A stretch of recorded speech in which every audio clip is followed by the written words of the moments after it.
दैवीय स्थान, earth house and earth house remedies.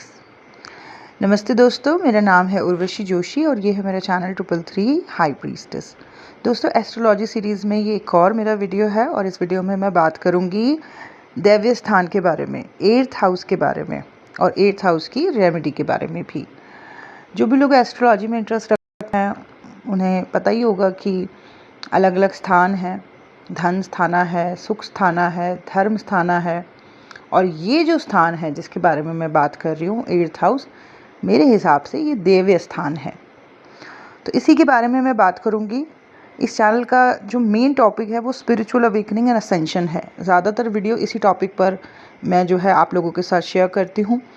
और अवेकनिंग असेंशन की ये जो जर्नी है, ये ट्रांसफॉर्मेशन की जर्नी है, एक बदलाव की जर्नी है। और एर्थ हाउस जो है, जो कि एक बहुत ही इम्पॉर्टेंट हाउस है, यहाँ से भी ट्रांसफॉर्मेशन को ही सबसे ज़्यादा देखा जाता है।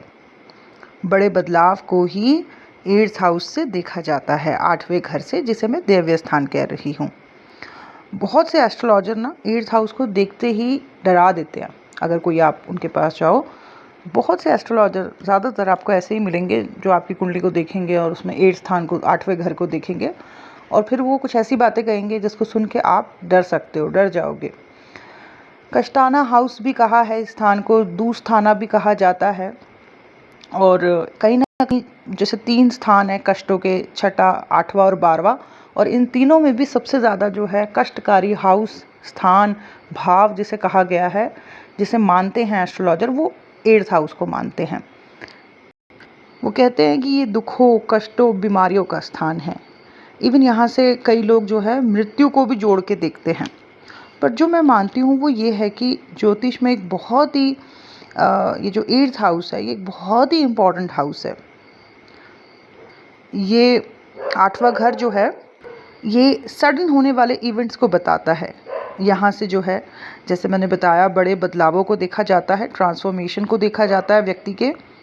और तीसरा जो है, ये मोक्ष स्थान भी है। ठीक है, बड़े बदलाव होते हैं यहाँ से, अध्यात्म और विद्याओं को भी यहाँ से देखा जाता है। तो फिर कैसे कुछ लोग इस हाउस को जो है, इस हाउस के एक्टिव होने के बाद बीमार पड़ने लगते हैं। कई बार ये देखा गया है, मेरे पास जो भी लोग आते हैं उनमें से 50 से 60% लोगों का जो है घूम फिर के एर्थ हाउस एक्टिव हो रखा होता है। 7th का लॉर्ड एर्थ हाउस में गया है, 5th का लॉर्ड एर्थ हाउस में है, या फिर जो भी मतलब उनकी महादशा चल रही होती है उसका लॉर्ड एर्थ हाउस है, या फिर एर्थ हाउस की ही जो है महादशा चल रही होती है या अंतर्दशा चल रही होती है। और उस दौरान मैंने पाया कि बड़ी परेशानियां उनको हो रही होती हैं। अब ये घर जिसको कि गुप्त विद्याओं से जोड़ के देखा जाता है, ये घर जिसे कि दैवीय स्थान मैं कह रही हूँ, मैं मानती हूँ। और ये स्थान जो कि अध्यात्म को भी यहाँ से जोड़ के देखा जाता है। तो कैसे ऐसा हो रहा है कि ये हाउस एक्टिव होने के बाद लोग जो है बीमार पड़ने लगते हैं, उनको लॉसेस होने लगते हैं, उनका सबकॉन्शियस माइंड एक्टिव होने लगता है।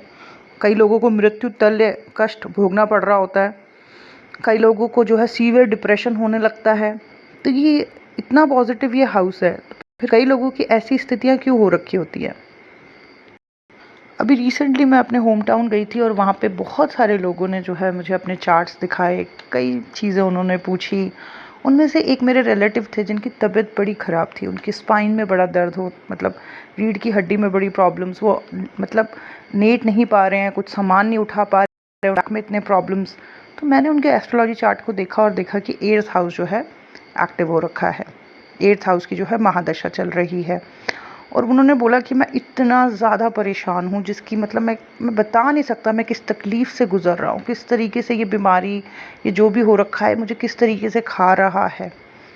तो मैंने देखा कि वो कितने कष्ट में हैं, और उनकी चार्ट को भी मैंने देखा कि उसमें मतलब एर्थ हाउस जो है उसकी महादशा चल रही है। तो मैंने अपने रिलेटिव की भी ये हालत देखी। फिर बहुत सारे लोग जो मेरे पास आते हैं, जो मेरे चैनल से मुझे सुनते हैं, अपने एस्ट्रोलॉजी चार्ट को दिखाते हैं, उनमें भी मैंने पाया कि 8th हाउस के एक्टिव होने के बाद किस तरीके की उनकी हालत हो रखी है। किसी को सीवियर डिप्रेशन हो रहा है, तो कोई बीमार पड़ रहा है, कोई कह रहा है कि बड़े लॉसेस हो रहे हैं, किसी का कुछ हो रखा होता है।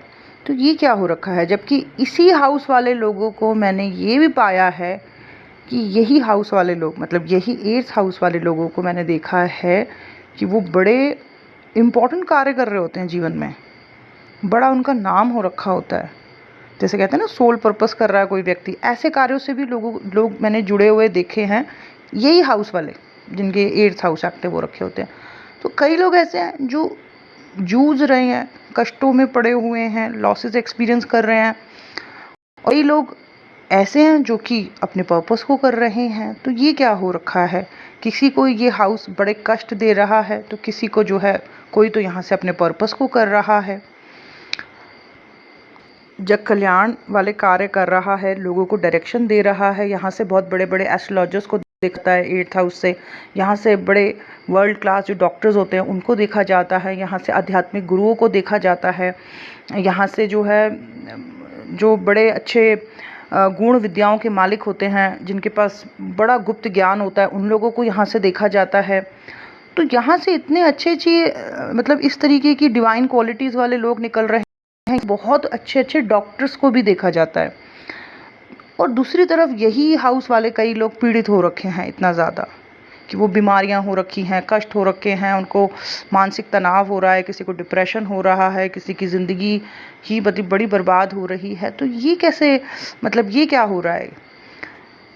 तो दोस्तों, जो कारण मुझे समझ आया है वो मैं शेयर कर रही हूँ इस वीडियो में आपके साथ। पहले भी मैंने 8th हाउस के रिगार्डिंग बात करी है, आगे भी मैं 8th हाउस के रिगार्डिंग बात करूँगी भविष्य में भी। तो ये हाउस 8th हाउस जिनका भी एक्टिव हो रखा है, उन सभी के लिए बहुत इम्पॉर्टेंट है कि वो आध्यात्मिक मार्ग पे चलें। ठीक है, जिनके भी ये हाउस एक्टिव हैं उनके लिए सबसे पहली चीज़ जो सबसे ज़रूरी है वो ये है कि वो आध्यात्मिक मार्ग पर चलें। आध्यात्मिक स्पिरिचुअल प्रैक्टिसेस करें। ठीक है, तरीके से, डिसिप्लिन तरीके से, शुद्धता से अपने जीवन को जिएं। ये बहुत डिवाइन दैव्य हाउस है। तो इस हाउस के एक्टिव होने के बाद, मतलब इस हाउस की महादशा, अंतर्दशा या इस हाउस से किसी भी तरीके का संबंध अगर आपकी कुंडली में हुआ है, तो इस हाउस के एक्टिव होने के बाद आपको बहुत तरीके से, बहुत ही डिसिप्लिन तरीके से होगा।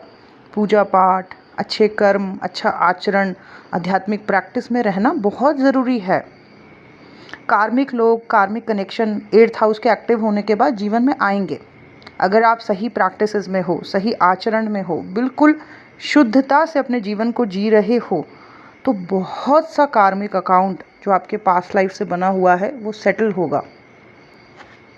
और जब जब आपकी लाइफ में कार्मिक चीज़ें आपकी सॉल्व होंगी, सेटल होंगी, आपकी ज़िंदगी के हैप्पीनेस के जो डोर्स क्लोज थे वो ओपन होंगे। ठीक है, आप ज़्यादा ज्ञानवान होने लगोगे, असेंड होने लगोगे, बहुत सा ज्ञान आपको प्राप्त होने लगेगा। तो 8th हाउस जो कि बिल्कुल एक दिव्य स्थान है, इस हाउस जिसका भी एक्टिव हो रखा है उन सबको यही चीज़ों का ध्यान रखना है जो मैंने अभी पीछे बताई, कि सही आचरण रखना है, सही डिवाइन स्पिरिचुअल प्रैक्टिसेस में रहना है, शुद्धता से रहना है, अच्छे आचरण अपना बनाना है। और ये हाउस जो है गुप्त विद्याओं का भी है। तो अगर आप इस हाउस के एक्टिव होने के बाद जैसे एस्ट्रोलॉजी सीखते हो या कोई भी ऐसी चीज़ जो ऑकल्ट से रिलेटेड है, उसमें उसको सीखने में अपने मन को लगाते हो, तो आप देखोगे कि बहुत सा आपका स्ट्रेस अपने आप ही रिलीज़ होने लगेगा। ठीक है, ये भी एक रेमेडी है सिंपल सी, कि इस हाउस के एक्टिव होने के बाद अगर आप गूढ़ विद्याओं को सीखने में अपने मन को लगाते हो, तो आप देखोगे कि बहुत सी चीज़ें जो आपको बॉदर कर रही थी आपके कार्मिकों की तरफ से, वो चीज़ें आपको इफ़ेक्ट करना बंद कर देंगी। ये बहुत प्यारी रेमेडी है। ठीक है, और डेफिनेटली इस हाउस के एक्टिव होने के बाद आपके जीवन में कार्मिक्स आएंगे, वो आपको, उनकी वजह से आपको बहुत इफ़ेक्ट पड़ेगा। लेकिन अगर आपने सही तरीके से आप अपने जीवन को जी रहे हो इस हाउस के एक्टिव होने के बाद, तो बहुत सारा कर्मा सेटल भी होगा और बहुत से आपके बंद डोर्स ओपन होंगे जीवन के। ठीक है, तो जो भी लोग बीमार पड़ रहे हैं इस हाउस के एक्टिव होने के बाद, जो मृत्यु तुल्य कष्ट भोग रहे हैं, उनका आचरण सही नहीं है, वो शुद्धता से नहीं जी रहे हैं, वो अपने कार्मिक्स में उलझे हुए हैं। इतने डिवाइन हाउस के एक्टिव होने के बाद वो डिवाइन प्रैक्टिसेस नहीं कर रहे हैं और उसी का परिणाम ये है कि बीमारियां, लॉसेस, दुख उनको एक्सपीरियंस करने पड़ रहे हैं। तो दोस्तों, ये थी कुछ चीज़ें जो मैंने ऑब्ज़र्व करी, समझी और मेरा दिल किया कि मैं आपके साथ शेयर करूं। अगर आपका भी 8th हाउस एक्टिव हो रखा है, डेफिनेटली आप स्पिरिचुअल अवेकनिंग असेंशन के प्रोसेस में हो, डेफिनेटली आपके लाइफ में कार्मिक लोग आ रहे होंगे। और अगर आपको चाहिए कि ये सब चीज़ें सेटल हो तो अपने को जो है जो 8th हाउस से रिलेटेड चीज़ें हैं उनको सीखने में लगाएं, बड़ा आपको इसका फ़ायदा होगा। और इसके अलावा स्पिरिचुअल प्रैक्टिसेस में आप ज़रूर रहें, ये चीज़ें आपको बैलेंस रहने में मदद करेंगी। कार्मिक आएंगे, कार्मिक जाएंगे और बहुत जो आपके दरवाजे बंद थे जीवन के वो खुलेंगे, ज्ञान आपको प्राप्त होगा।